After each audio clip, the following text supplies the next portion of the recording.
tell me that I'm never. Halo semua, salam sejahtera Malaysia. Selamat datang ke channel Fels Lifestyle.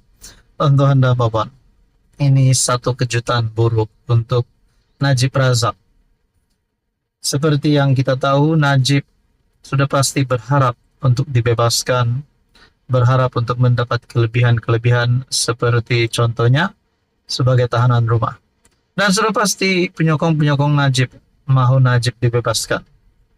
Mahu Najib dibebaskan hari ini, kalau boleh cepat-cepat dibebaskan. Namun saudara-saudara, ini satu pendedahan baru yang pasti membuat penyokong Najib menangis, yang pasti mengejutkan Najib sendiri melalui perkongsian daripada Harapan Daily. Nak tunjuk pertumbuhan ekonomi zaman dia bagus, Najib kantoi tipu data.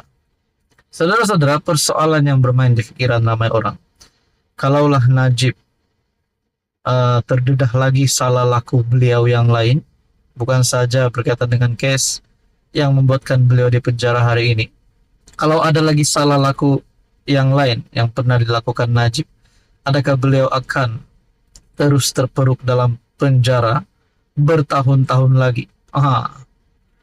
Menerusi perkongsian daripada Harapan Daily, paparan di akaun X Datuk Seri Najib Tun Razak yang mahu menunjukkan cemerlangnya pertumbuhan ekonomi zaman pentadbiran bekas PM itu akhirnya kantoi dianggap memanipulasi data.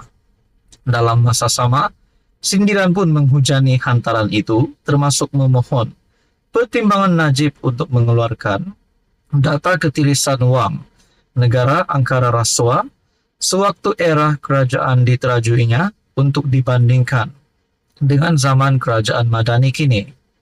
Terdahulu, Najib mendakwa kadar pertumbuhan ekonomi ketika Putrajaya dikuasainya adalah lebih 5 kali ganda lagi tinggi berbanding tempo selepas pentadbiran beliau. Kadar pertumbuhan juga lebih sama rata antara semua negeri dan wilayah masa Najib berbanding dalam tempo selepas Najib. Dipetik dari posting itu. Namun, bagi orang ramai yang celik matematik, rumusan mudah pertumbuhan ekonomi oleh suami Datin Seri Rosma Mansur berkenaan dipertikai. Antaranya pengguna X Shoaib Sahari yang mempersoal sama ada Najib mahu menipu. Takkan ini pun nak menipu kod Najib? Kolom 2023 hingga 2017 kau tak tambah 100% plus figure. Tapi bahagian 2017 hingga 2010 beria-ia kau tambah 100% plus figure. Ikut daripada yang ini, total kau RM 167% kenaikan 7 tahun. Tapi 2023 hingga 2017 132,8%. Cuma ada penipuan lain yang kantoi, tulisnya yang meraih perhatian warganet. Jadi saudara-saudara, dinyatakan Najib tidak menggunakan data yang betul. Adakah di sini Najib sudah tidak ada harapan lagi nak jadi PM? Tidak ada harapan lagi nak menarik penyokong seperti yang beliau pernah lakukan sebelum ini, di mana beliau sehingga menjadi Perdana Menteri. Ada yang kata Najib tak ada harapan untuk jadi Perdana Menteri. Jadi saudara-saudara, berkaitan dengan ini, apa komen Anda? Sekian saja, teruskan bersama di dalam channel ini. Halo semua, salam sejahtera Malaysia. Selamat datang ke channel Fels Lifestyle. Saudara Bapak, kita dikejutkan dengan satu lagi berita. Si katak lompat.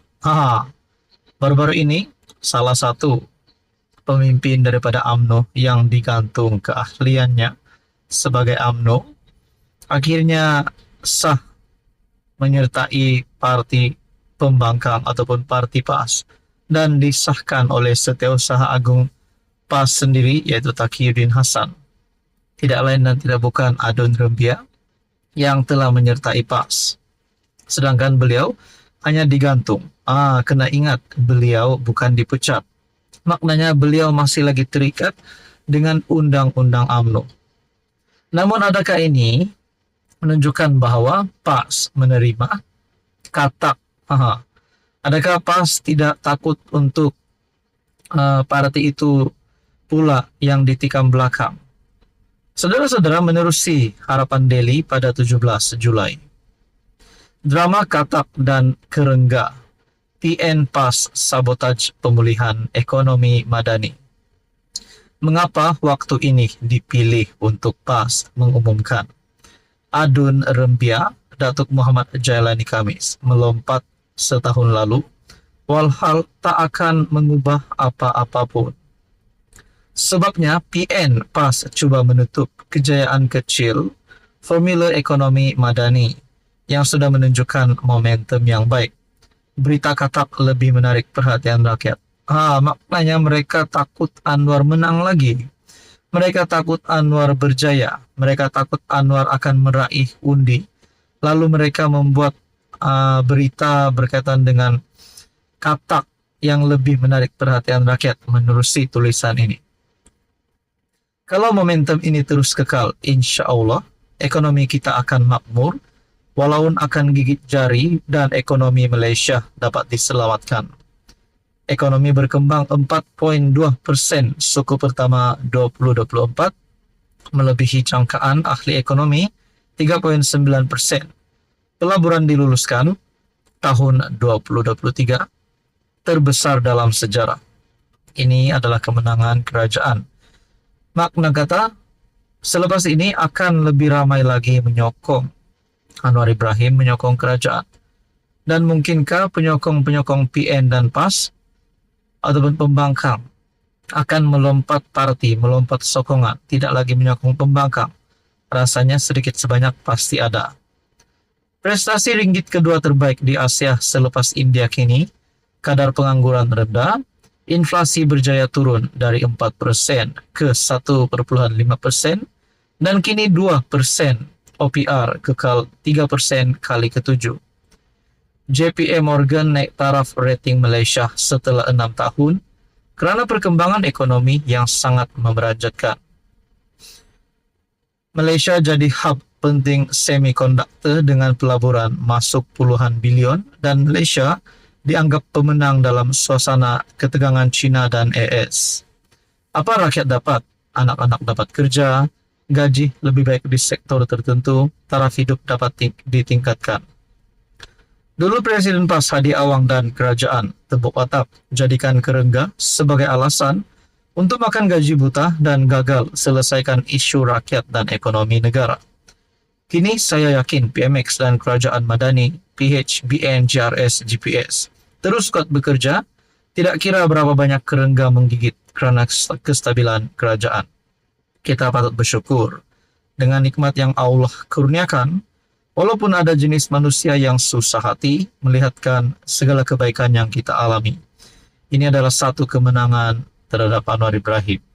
Disangkakan Anwar tumbang, disangkakan Anwar bakal digulingkan. Rupanya lain yang berlaku. PAS dan PN pula yang bakal terperanjat dengan keputusan ini. Jadi saudara-saudara, mungkin kita boleh ucap selamat tinggal kepada musuh politik Anwar Ibrahim yang mahu Anwar jatuh. Apa komen Anda? Sekian saja, teruskan bersama di dalam channel ini.